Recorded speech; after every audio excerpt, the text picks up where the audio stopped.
Entonces, tal vez sobra decir porque estamos empezando con fisiología respiratoria, pero para ser más exactos, si nosotros vamos a tratar de ayudar al paciente en la parte de la mecánica ventilatoria, pues tenemos que entender los diferentes procesos que participan en la respiración y unos diferentes juegos de presiones. Yo sé que muchos de ustedes han dado clases de fisiología, así que probablemente ustedes puedan enseñarme a mí una que otra cosa, pero vamos a tratar de tocar los conceptos de una manera muy aplicada a la parte de ventilación mecánica. Ven esto que está acá, y me imagino que lo conocen, ¿saben qué es? ¿Qué es? Pulmón de acero. Un pulmón de acero, pulmón de... en realidad eran de hierro, tan de acero no eran, pero sí. Bueno, estos pulmoncitos salvaron la tanda por ahí en 1927-28, si no me equivoco. En Estados Unidos, con las epidemias de polio que había, inclusive, si ustedes saben, el polio tiene un mecanismo de insuficiencia respiratoria que es la hipoventilación alveolar. Estrictamente en el parénquima pulmonar no existe en sí. Eran pacientes que lo único que necesitaban era un buen interno que supiera dar AMBU, pero necesitábamos buenos porque en ese momento no había internos, entonces ni había AMBU, no había, los internos sabían porque no había AMBU, no había ventilación a presión positiva, y o bien uno de estos, que lo que hacían era básicamente imitar el proceso respiratorio normal, trabaja a presión negativa y precisamente eliminaba varios elementos que le generan al paciente resistencia o oposición a su ventilación para poder ayudar al paciente en el proceso ventilatorio precisamente. Entonces, dentro de los objetivos vamos a tocar primero algunos conceptos básicos. Esto es importantísimo. Lo que es la mecánica ventilatoria es sumamente importante porque lo que nosotros vamos a poder modificar en la ventilación mecánica es la mecánica realmente, por eso ventilación mecánica. Y no podemos dejar de lado todas las demás funciones del sistema respiratorio que acompañan a la mecánica, como lo son la difusión, el transporte y la respiración celular. Ok, para comenzar vamos a empezar haciendo una distinción entre lo que es ventilación y entre lo que es respiración. Ventilación estrictamente está refiriendo al movimiento de aire. Aire que sale, aire que entra, aire que se moviliza. Eso es ventilación. Entonces lo correlacionan mucho con lo que es ventilación mecánica. Y respiración ya implica intercambio gaseoso. Y cuando nosotros estamos hablando de intercambio gaseoso, pues se nos viene así someramente, ya vamos a tocar un poquito más los conceptos de difusión, lo que es la respiración externa, que es el proceso del movimiento del gas oxígeno desde el alveolo hacia la sangre, y la respiración interna, que es el movimiento del oxígeno hacia el pulmón celular, que no es más que la mitocondria. En términos fáciles para explicar esto, si ustedes recuerdan, el oxígeno no viaja disuelto en la sangre realmente. El oxígeno viaja por un principio que es el principio de convección, que es básicamente empujadito, por decirlo de alguna forma. Una mínima presión de oxígeno es la que viaja disuelta en sangre, que es de 0,0003, para que usted se haga una idea. Prácticamente despreciable, es muy poca la cantidad de oxígeno que está disuelta como tal en la sangre. Todo lo demás viaja por convección, y este principio de convección es como cuando ustedes ven el agua hirviendo. Que ustedes ven que el agua caliente se mueve hacia la superficie para poder enfriarse, más o menos es así, a eso nos referimos como empujadito. Ok, entonces vamos a empezar hablando de lo que es mecánica ventilatoria. Y aquí es donde yo les pido que ustedes participen conmigo. Y la pregunta que siempre hago es, ¿cuáles son los componentes del trabajo respiratorio? Músculo respiratorio, músculo torácico. No. No. Por supuesto, ¿por qué respirar gasta energía basal? ¿Cuáles son los dos componentes del trabajo respiratorio? La resistencia al flujo aéreo y la retracción elástica, que es su inverso, su componente inverso es la distensibilidad. Porque nosotros tenemos que gastar energía venciendo la resistencia y venciendo la elasticidad del pulmón, que el concepto básico de física es que la elasticidad de un cuerpo es la oposición del cuerpo a perder su forma natural. Entonces tenemos que vencer eso. Y respirar resulta muy rentable porque gasta, en los peores casos, un 5% del metabolismo basal y produce una gran cantidad de energía. ¿Cuántos ATP se producen por ciclo de Krebs? 36, 38, 36, se gasta un poco en el proceso, pero vean que es rentable. Entonces toda la energía nosotros la producimos con un mínimo de metabolismo basal. Entonces me dicen, ¿y para qué nos sirve esto? Porque al igual que nos está visitando un cardiólogo, el doctor Kilgore, que nos está visitando, dijo que el electro se tiene que ver sistemáticamente. Cuando nosotros vamos a montar la estrategia de ventilación de un paciente, nosotros tenemos que hacerlo sistemáticamente. Entonces, desde la oxigenoterapia no invasiva hasta la ventilación mecánica como tal, un aparato que maneje la ventilación mecánica, si nosotros no definimos la estrategia con la que vamos a manejar este paciente desde el comienzo, vamos mal. ¿Y cuáles son los dos grandes grupos de enfermedades respiratorias que tenemos? Las obstructivas, que nos aumentan el componente de resistencia, y las restrictivas, que nos aumentan el componente elástico. Entonces no es lo mismo ventilar a un paciente con enfermedad pulmonar obstructiva crónica que ventilar a un paciente con una neumopatía intersticial. Aumentan el trabajo respiratorio desde un punto de vista diferente, similar desde el punto de vista hipoxemia, pero desde el punto de vista estrategia de comportamiento pulmonar cambia un poquito la cosa. Entonces, ¿por qué respiramos nosotros? Por un movimiento muy sencillo. Se genera un movimiento del diafragma hacia abajo, un movimiento de los músculos accesorios elevadores de las costillas, y esto genera un vacío o una presión negativa dentro de la caja torácica con respecto a la presión atmosférica, que para efectos prácticos va a ser cero. Nosotros sabemos que a nivel del mar son 760 millones de mercurio, y conforme vamos subiendo, 665, 66 a nivel de San José. Y si ustedes tienen la duda, ahí al lado de la oficina de nosotros, de medicina interna, se asoman por la ventana y ahí suena en la pantalla salir la presión atmosférica, pues se quedan un ratico viendo en la pizarra y ustedes la pueden ver. Entonces se genera una presión negativa, entra el aire, se genera una presión positiva y sale el aire. Y aquí es donde la cosa se empieza a poner interesante, porque este movimiento, que parece ser muy sencillo, tiene su juego. Entonces, nosotros vamos a empezar hablando de presiones y gradientes de presión. Entonces tenemos la primera presión, que aquí está, la PAO. Le digo PAO porque el que me enseñó bastante en ventilación mecánica, que está sentado y siempre le dice PAO, creo yo que es que tenía una exnovia que se llamaba PAO, alguna cosa así, pero es la presión de apertura de la vía aérea superior, o simplemente presión de la boca. Así de sencillo, simplemente presión de la boca. Esta presión es 0 o 760, para efectos nosotros va a ser 0. Muy bien, la otra presión que tenemos es la presión alveolar, y la presión alveolar va a variar dependiendo de la fase del ciclo respiratorio donde estemos. Si estamos durante la inspiración, como ustedes ven, es de menos 1 centímetro de agua. Si estamos en respiración, presión positiva, más 1 centímetro de agua. La tercera presión que nosotros tenemos acá es la presión pleural.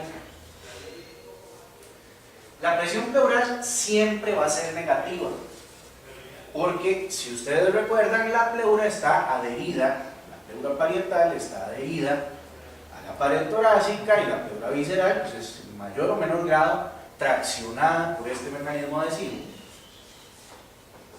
Y aquí yo lo modifiqué un poco porque realmente no es de menos 5 a menos 10, es de menos 5 a menos 8. Si ustedes leen textualmente los textos de fisiología, les va a decir que es de menos 5 a menos 8.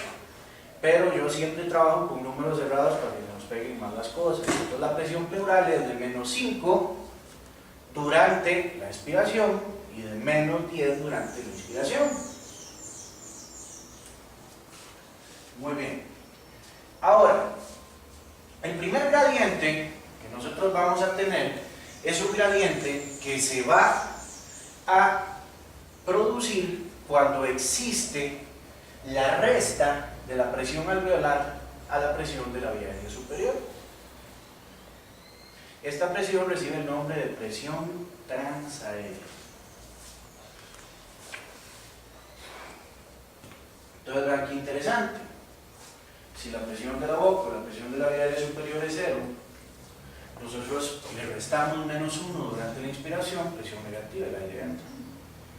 Durante la expiración, +1, 0 más 1, 1 positiva, el aire sale.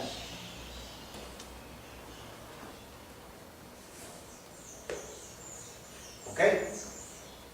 Ahora aquí hay un detalle importante. Si ustedes ven esta presión transaérea que está pasando por la vía aérea, podría ser un reflejo indirecto de una de las propiedades, de uno de los componentes del trabajo respiratorio. ¿Cuál creen? Resistencia. Muy bien. La resistencia al flujo de la vía aérea. Entonces, esta presión transaérea nos está hablando de cómo se está comportando la resistencia en la vía aérea. Y nosotros podemos ver curvas del ventilador que nos indican, y ustedes han visto cuál es la presión inspiratoria pico. Le preguntamos muchas veces. La presión inspiratoria pico es una presión que depende de la presión transaérea. Entonces nosotros vamos a ir viendo pacientes obstructivos que manejan presiones inspiratoria pico altas y nos están diciendo que la resistencia en su vía aérea está aumentada. Y tenemos que tener cuidado porque la presión inspiratoria pico también muy alta puede generarnos una lesión por barotrauma, que eso lo podemos, podemos mencionar eso después. Ahorita no me estoy adelantando a muchos conceptos, pero vámonos. Ok, la otra presión que nosotros tenemos es la presión, el gradiente de presión que se genera cuando yo a la presión pleural le quito, a la presión alveolar, perdón, le quito la presión pleural. La resta entre la alveolar menos la pleural. Ok, esta presión recibe el nombre de presión transpulmonar y es muy importante porque es la presión pura. Vean que aquí no estoy considerando tejidos blandos, no estoy considerando huesos, no estoy considerando tejido conectivo y todo lo que rodea por ahí, estoy considerando únicamente parénquima, pleura, pero si ustedes ven, es la presión con la que logramos distender el pulmón directamente. Entonces, la presión transpulmonar es la presión que nos está indicando cómo se está comportando la retracción elástica del pulmón y por lo tanto cómo la venzo. Y en el ventilador mecánico, la curva que nos va a decir indirectamente cómo se está comportando esto es la meseta que nosotros vamos a ver en las diferentes curvas de presión tiempo, presión volumen, todo esto, la presión meseta. ¿Qué es el PIB? Este concepto también quiero que se lo lleve. El PIB estrictamente o literalmente significa presión positiva al final de la expiración. Claro, significa que yo no voy a dejar ese pulmón suelto para que haga esto, lo voy a frenar antes de que colapse totalmente al final de una expiración. El PIB no es más que dejar la presión transpulmonar estancada en un punto. Eso es el PIB, estancar la presión transpulmonar en un punto. Y aquí lo hemos representado. Entonces, si ustedes ven acá, tenemos la inspiración, expiración, el volumen pulmonar, aquí tenemos la presión alveolar y aquí tenemos la presión pleural. La presión que se genera entre la diferencia de estas dos es la presión transpulmonar. Muy bien, aquí vean que lo que estoy poniendo es una curva de presión-volumen. Esta no es estrictamente la forma, pero fue la única forma que le pude dar con el Pages, pero sí debería ser una curva de histéresis, es un poquito más en forma sigmoidal. Sin embargo, nos sirve para lo que queremos identificar. Vean que el comportamiento no es lineal. Eso es lo importante acá. Si fuera lineal, pues veríamos teóricamente este comportamiento. Aquí se ubica la presión inspiratoria pico. Ahora, si fuera, ok, la presión inspiratoria pico. Si ustedes ven que si fuera lineal significa que no hay resistencia, pero tenemos una curva que debería ser sigmoidea, pero la hicimos así, parabólica. La presión de apertura de la vía aérea superior la vamos a fijar en cualquier punto de este recorrido, la puse aquí, no tiene que ser precisamente ahí, la podemos dejar estancada. Lo importante es que es un punto fijo. Precisamente que no sea lineal nos está diciendo que hay resistencia, entonces este recorrido para entrar y este recorrido para salir está reflejando la resistencia. Por lo tanto, ese recorrido está reflejando la presión transaérea. ¿Y dónde veríamos reflejada la presión transpulmonar? Entre la línea hipotética sin resistencia y la línea con resistencia, el espacio que se genera entre estas dos nos está diciendo dónde está la presión transpulmonar. Muy bien. Tal vez no entro en esto aún, sí, vamos adelantando. Esto era una unidad de cuidados intensivos en aquella época, hacia los 1930 y de 1930 hasta 1953 más o menos, que es uno de los otros grandes brotes. Hubo pequeños brotes, pero el otro gran brote histórico de polio se da para 1953 y fue más, se localizó más del otro lado, en Dinamarca, no tanto en Estados Unidos. Ahí es donde ya se inventa el ventilador a presión positiva y esto se empieza a abandonar, pero digamos que hasta la fecha esto que ustedes ven acá había sido inventado por un señor de apellido Rinke, que lo había patentado. Entonces las unidades de cuidados intensivos estaban llenos de esto, entonces eran como de gimnasios llenos de pulmones de hierro o de pulmones de acero, hasta que vino este señor de apellido Emerson, inventó el pulmón de acero portátil. Vean qué portátil que era. O sea, tiene el tamaño de los ventiladores mecánicos. Entonces una pelea porque Drinker, que es el que había inventado el pulmón de hierro, de acero, lo demandó porque le había copiado un montón de piezas y eso fue muy interesante. Ok, ¿qué les quiero decir con esto? A lo anterior, nosotros tenemos que darle vuelta. ¿En qué sentido? Si nosotros trabajáramos con pulmón de acero, el comportamiento de la fisiología que acabamos de ver es exactamente igual. Pero nosotros estamos trabajando con ventilación a presión positiva.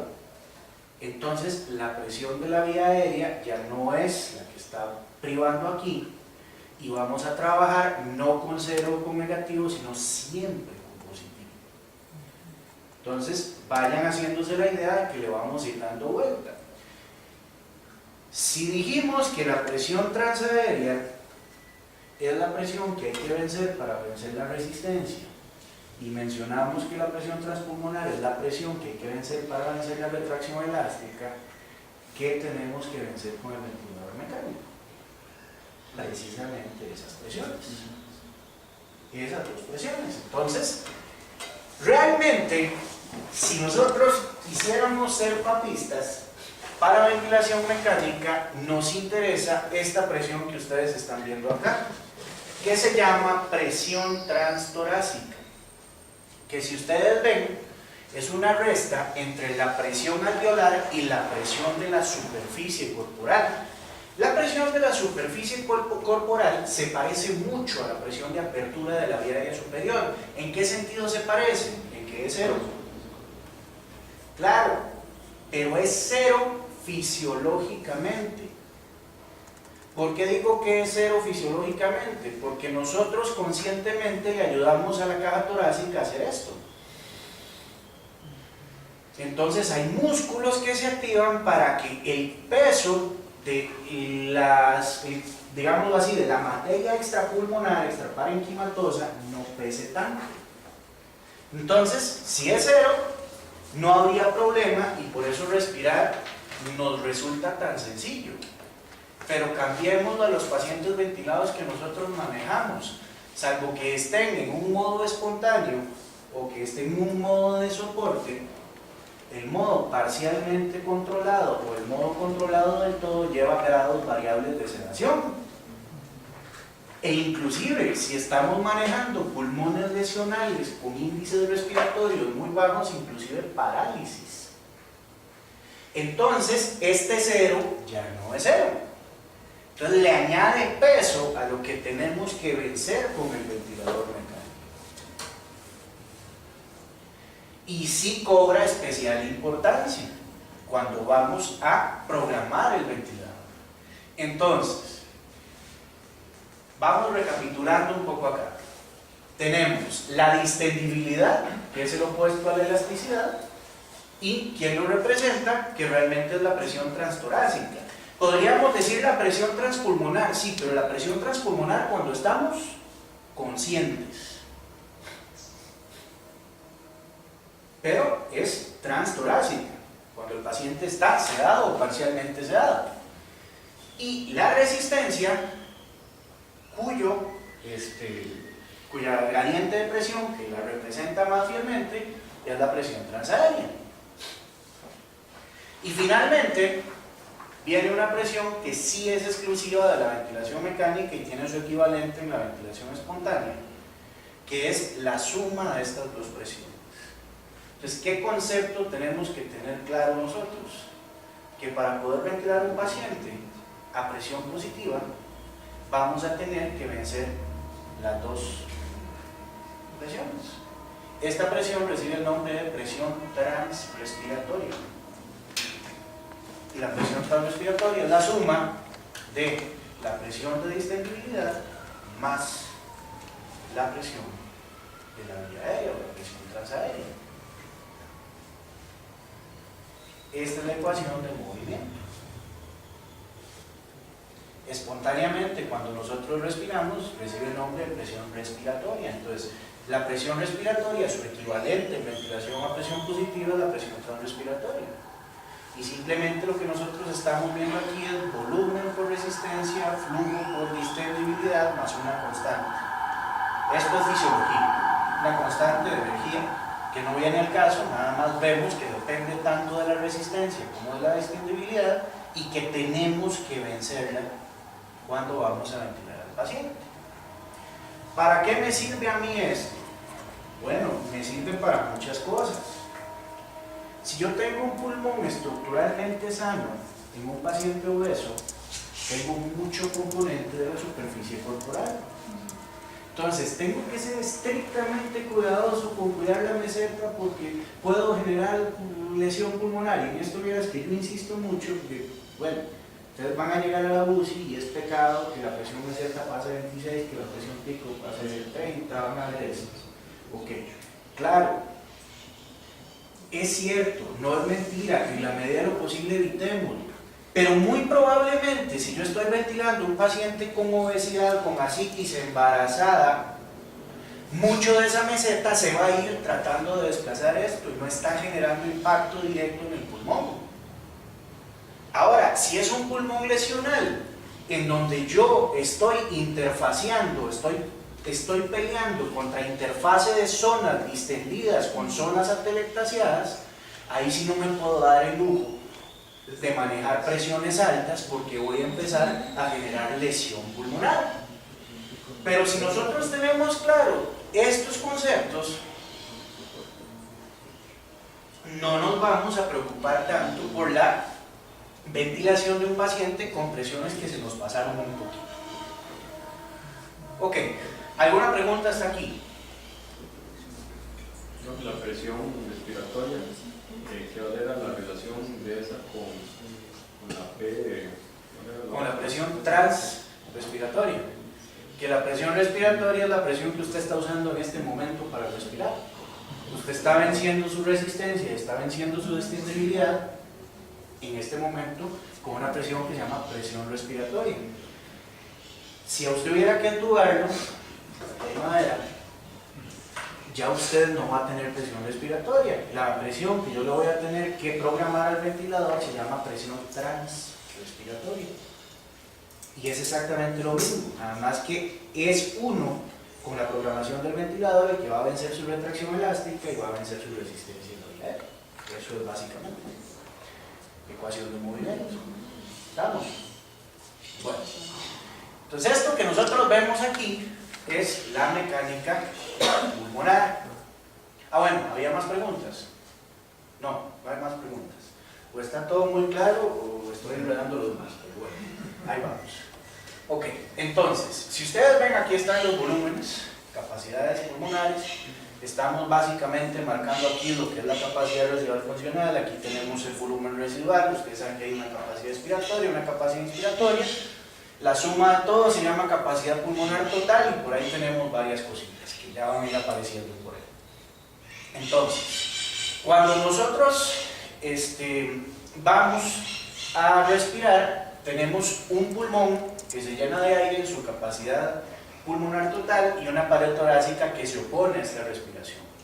Entonces, básicamente, aquí estamos representando las dos propiedades del pulmón, la distendibilidad, y tenemos también la resistencia, están representadas, y las podemos correlacionar por una tercera propiedad, que es una curva sigmoidea que adapta a las dos, que se llama precisamente adaptabilidad.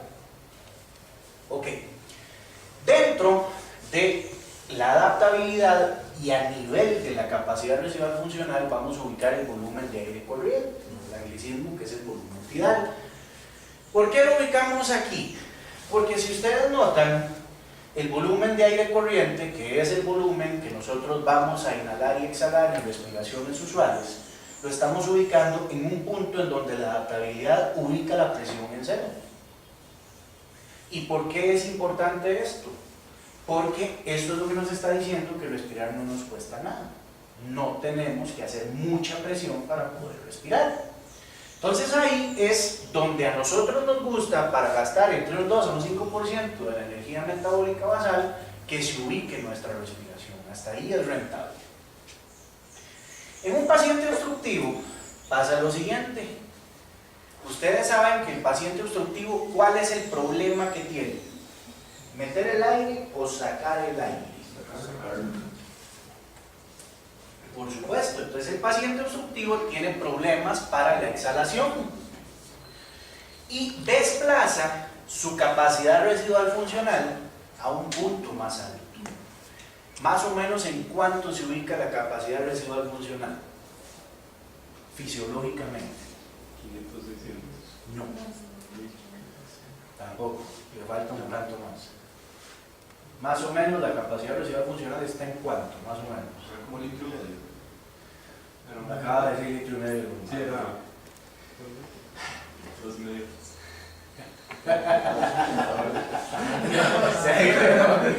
¡Pum! Sí, 2,5 usualmente. Y Tommy, ¿a qué le hago esta pregunta? Usted que el otro día entubó al paciente conmigo, ¿cuánto tiempo tiene usted para entubar a un paciente? Depende, pero digamos que fisiológicamente, ¿cuánto tiempo tiene usted para entubar a un paciente? ¿Se acuerda que ese día lo primero que yo le dije es desnitrogenémoslo, y cuando vimos que ya no iba a subir, porque era neumópata, no esperemos mucho y mejor le damos? ¿Por qué jugamos con eso? Y sí, claro que depende, totalmente de acuerdo. Pero un paciente sano, teóricamente, ¿cuánto tiempo tiene usted para entubarlo? Dele, sin miedo. Yo no sé. Es que una vez he escuchado bien que pero es demasiado. El gallo. 8 minutos en teoría. Yo he escuchado 10. Para remover todos los, bueno, para el centro de oxígeno, todos los entrenos, entonces El término correcto es desnitrogenación. No usemos el término preoxigenación porque no se adapta tanto a lo que nosotros tenemos. Ok, Charlie, 8 minutos, dicen por aquí. ¿Está de acuerdo usted? me parece mucho. ¿Qué es la capacidad residual funcional? Alejandro. La capacidad funcional es la suma del volumen residual más el volumen de reserva expiratorio. Sí, eso está excelente. Eso suena como al reino vegetal, reino mineral, reino animal. Está bien. Y está muy bien. Es el balance. Estamos de acuerdo. Pero, ¿por qué nuestra fracción de eyección es del 53% y no del 100%? ¿Qué pasa si fuera del 100%? Cuando tenemos que no hay de dónde agarrar. Es una reserva. Es una reserva. Por eso se llama capacidad residual funcional. Y por eso nosotros, me devuelvo aquí, respiramos en este punto. Porque si nos falta, podemos echar mano de lo que hay acá. Ok, les doy una pista. El consumo de oxígeno por minuto promedio es de 250 cc minutos. Unos 10 minutos. Y como 10 minutos. 10 minutos. Ah, pero toda la capacidad residual funciona de oxígeno. No. No, ¿cuánto de la capacidad residual funciona de oxígeno? El 20%, el 21%, o sea, la quinta parte. Entonces son 2 minutos. Entonces, teóricamente tenemos 2 minutos si no hemos preoxigenado. Ahora, si nosotros desnitrogenamos al paciente, lo preoxigenamos, valga decirlo así, y vamos desplazando ese contenido de oxígeno, convertimos esos 2500 cc en 100% de oxígeno. No pueden ser 10 minutos. ¿Por qué no pueden ser 10 minutos? ¿Qué pasa? ¿Por qué debería decirse desnitrogenación? Porque va a ir desplazando el oxígeno que está dentro. Porque ¿qué necesita usted para que el alveolo no colapse? Si el oxígeno es un gas difusible, el CO2 es un gas difusible, usted necesita un gas no difusible. Y el 70% del aire es nitrógeno. Si yo me vuelo todo el nitrógeno, genero atelectasias.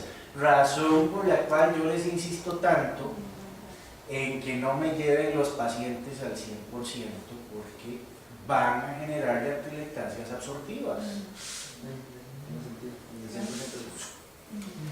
Entonces no podemos tener los 10 minutos, tenemos 7, 8 minutos.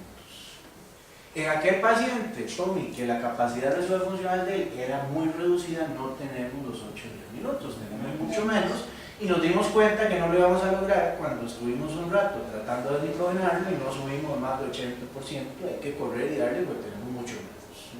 Entonces, más o menos por ahí va la cosa. Perdón, y preguntemos, tonta, no sé. Entonces, digamos, cuando estamos dando oxígeno al paciente, ¿cuánto es lo que, hasta dónde uno puede esperar previo a la intubación, digamos? ¿Llegar hasta cuánto? Te lo va a decir cuánto satura.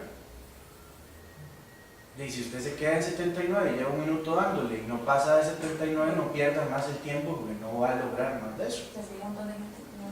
Sí, se queda. Y tampoco es muy bueno darle tanta presión positiva al final de la inspiración porque eso va generando trauma por trauma también. Nosotros con el AMBU podemos generar lesión.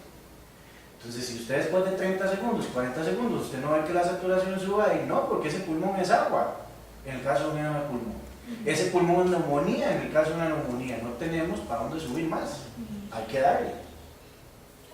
Ok, entonces, volvamos acá. Ese paciente desplaza la capacidad residual funcional para arriba, tenemos más capacidad residual funcional, la parte de pared torácica tal vez no influya tanto, pero vean qué interesante. El volumen corriente que se ubicaba en un punto cercano a cero se desplaza a un punto en donde ya está necesitando presión positiva para poder ventilar. Entonces, este paciente ya no tiene un 5% de metabolismo basal. Entonces aparece el paciente que dice, no, yo es que ahora expiro porque expiro. Y lo va haciendo así, adelgazado y rosadito. Entonces está el fenotipo del soplador, cuando hay predominancia de este fenotipo, o el paciente que dice, mejor no respiro, ando hipóxico, pero me quedo que ir, porque gasta mucho respirar. Entonces aparece el paciente bronquítico crónico. Ok, ¿cuál es el otro problema que tiene este paciente? Que nosotros lo vemos tarde ya, en la enfermedad obstructiva avanzada. Que sí, tenemos más capacidad residual funcional, el problema es aire sucio. Entonces estos pacientes empiezan a hacer hipercapnia y ahí es donde la mortalidad se les viene para abajo, el POC del grupo C o D, que ya tienen una mortalidad bastante elevada en función de que andan ya con hipercapnia, el efecto Aldana y bueno, podemos tocar aquí. Ahora, ¿qué le pasa al restrictivo? Al restrictivo le pasa todo lo contrario. Aumentan su retracción elástica y por lo tanto su capacidad residual funcional se desplaza para abajo. Y aquí cambia la cosa. El problema de ellos no es sacar el aire, el problema de ellos es meter el aire. Entonces, más bien estos pacientes disminuyen su capacidad residual funcional y para compensar un volumen ventilatorio minuto, lo que hacen es aumentar las frecuencias respiratorias y con eso la oxígeno. Y aquí lo hemos representado, esto es normal, este es un aumento de la resistencia elástica, vean la frecuencia en 15, ellos la aumentan. Se desplaza el punto donde confluyen las propiedades pulmonares, se desplaza, hay más trabajo respiratorio desde ese punto de vista. E igual lo vemos acá, en un paciente con resistencia al flujo, en donde se desplaza el punto del trabajo, pero vean, la frecuencia baja, en este caso podríamos decir que hay un agua tragado azul, que decidió no respirar. Muy bien, entonces vean qué interesante esto. Si el CO2 aumenta y los gases arteriales nos dicen cómo está el CO2, aunque los gases arteriales sean un punto en el tiempo, los gases arteriales son un reflejo de cómo está funcionando la mecánica ventilatoria indirectamente. Y podemos tener hipercamia aguda. Sí, claro, y la hipercamia aguda nos está reflejando un proceso obstructivo predominante. Ok, vamos claros hasta aquí. El otro punto que queremos tocar es el punto del control de la respiración. Esto es importante también. Entonces recuerden ustedes, aquí tenemos el tallo cerebral, aquí tenemos el mesencéfalo, aquí tenemos el puente, aquí tenemos el bulbo, tenemos la unión mesencéfalo-pontina y la unión ponto-vulvar. En la unión mesencéfalo-pontina tenemos el centro neumotáctico, pero lo que nos interesa acá, este centro que algunos dicen que existe, otros que no, lo que nos interesa acá son los centros que estimulan la respiración, los dos ventrolaterales y el dorsal. ¿Estamos? Quiero también hacer una pequeña paréntesis aquí, ahora para los que están rotando el neuro aguilar. Si a usted le cuestan los patrones aguilar y Jaume, ahora están. Si les cuestan los patrones respiratorios, si ustedes saben anatomía, salen facilísimo. De hecho, que eso es lo que estaba haciendo ahorita, como así, como por debajo, que nuestra segunda sesión de neuro fue pizarreada de respiraciones por centro respiratorio, por mesencéfalo, bulbo, bueno, bajo. vea qué interesante. Le voy a poner nada más un ejemplo muy simple. Ustedes saben que el centro neumotáctico es un inhibidor por excelencia. ¿Estamos?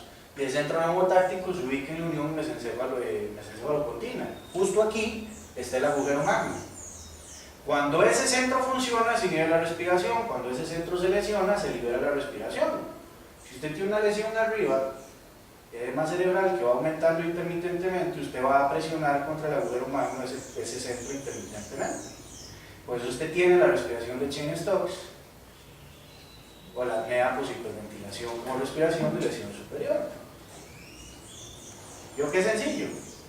Si la lesión se ubica directamente aquí, no hay inhibición del todo, no es intermitente. Entonces ahí usted tiene la respiración, hiperventilación neurógena central. ¿Vio qué fácil? Así lo saca. Después, si quieren, hablamos de eso. No vamos a detenernos en eso. Ok. ¿Cuál es el principal estímulo al centro respiratorio? Charlie, esperen que ya agarro a Charles, que estaba muy callado. Sería hipoxemia. Bueno, más que todo hipercambio sería. ¿Hipoxemia o hipercambio? Hipercambio. pH, hidrógeno. O sea, Esa pregunta es tramposa. Y ustedes recuerdan que el examen para entrar a residencia siempre la hace. Ese examen para entrar a residencia, nosotros le hacemos un examen para entrar a residencia y siempre preguntan cuál es el principal estímulo al centro respiratorio. Y lo que ellos quieren que uno conteste, nunca supe qué carajos era, porque uno pone el CO2 y es cierto, y otros ponían la acidosis y realmente es cierto. Porque el CO2 lo que genera es acidosis. Entonces, sí, precisamente el principal estímulo de los centros es la acidosis, que se va a generar con el CO2 por acumulación de ácido carbónico. O sea, son quimiorreceptores. Muy bien. Entonces, este es el principal estímulo al centro respiratorio. Ahora, esto nos está explicando por qué la cetoacidosis de cualquier origen, las acidosis metabólicas de cualquier origen impulsan con disnea pulmonar también. Porque vamos a tener una acidosis estimulando el centro respiratorio. Y ahora, Charlie, ¿por qué no la hipoxemia? Porque si usted se fija en esto, el estímulo de los vasoreceptores va a depender de que precisamente la presión baje.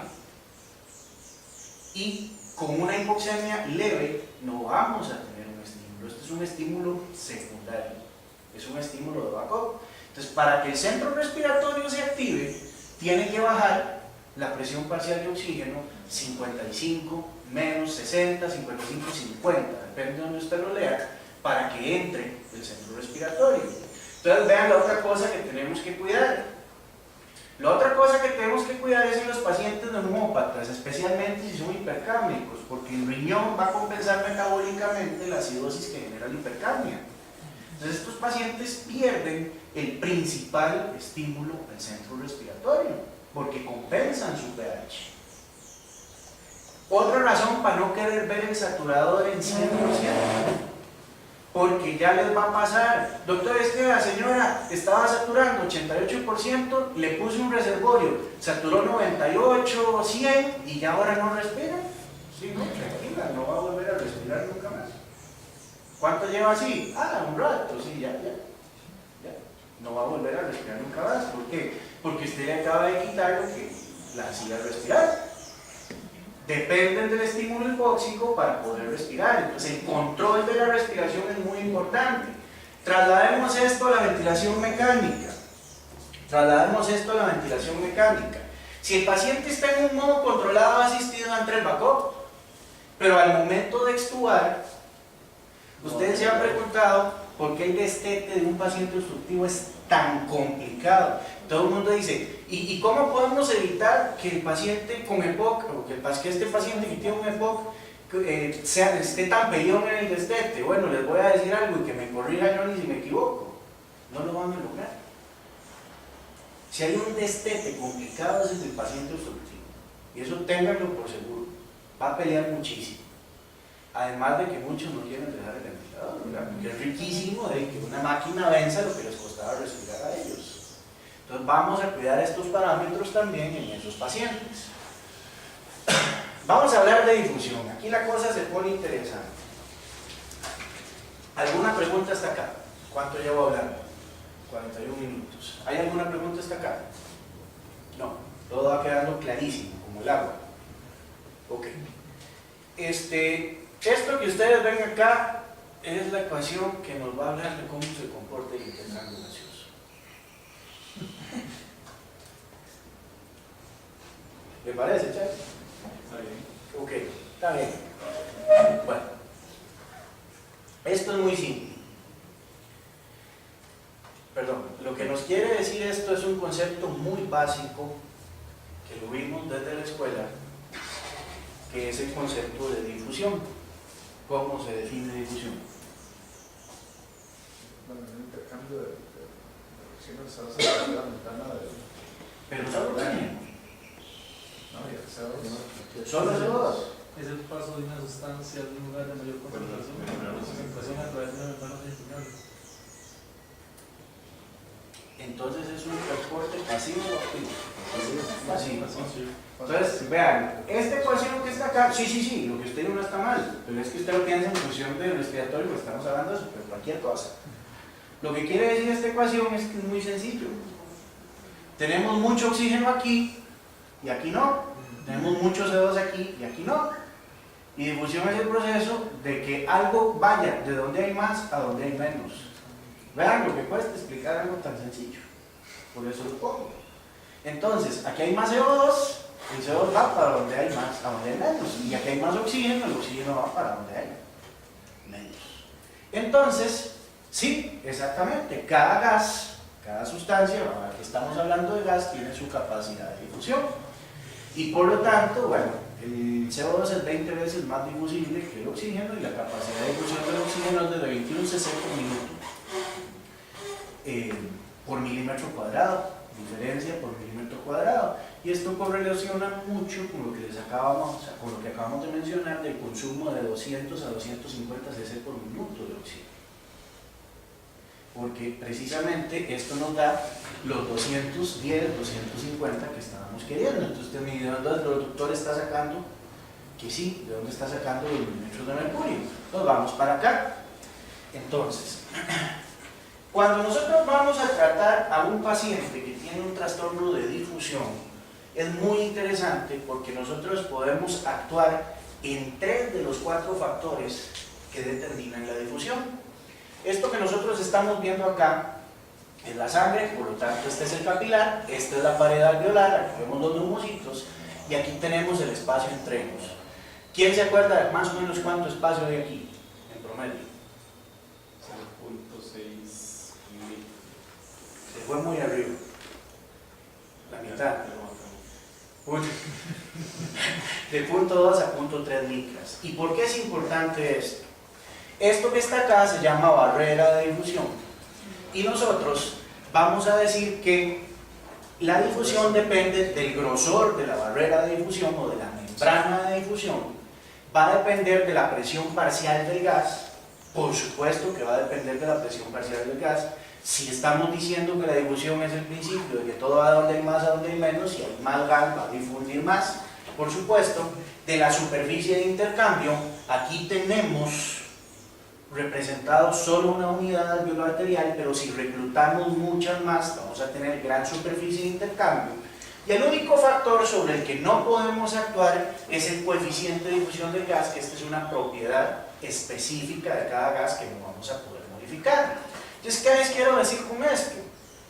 Que si un paciente tiene un edema de pulmón y todo esto es agua, el grosor de la membrana de difusión está aumentado.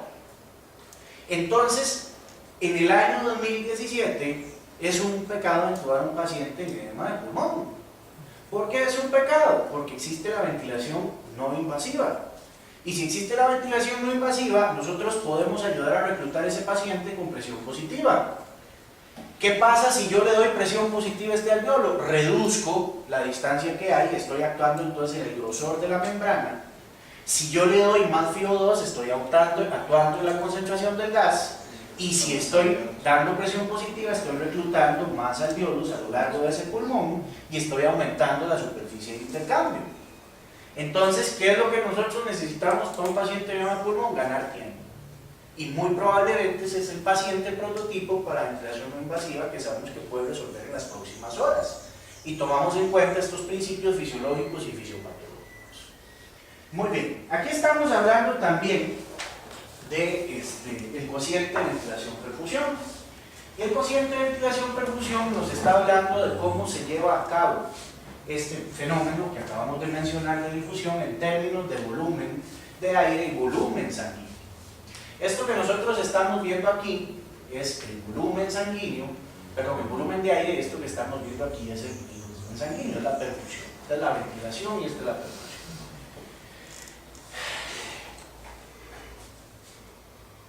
Andrés, he estado muy callado, lo veo cansado de hecho. Falta café. ¿Cuántos litros de aire llegan a los alveolos?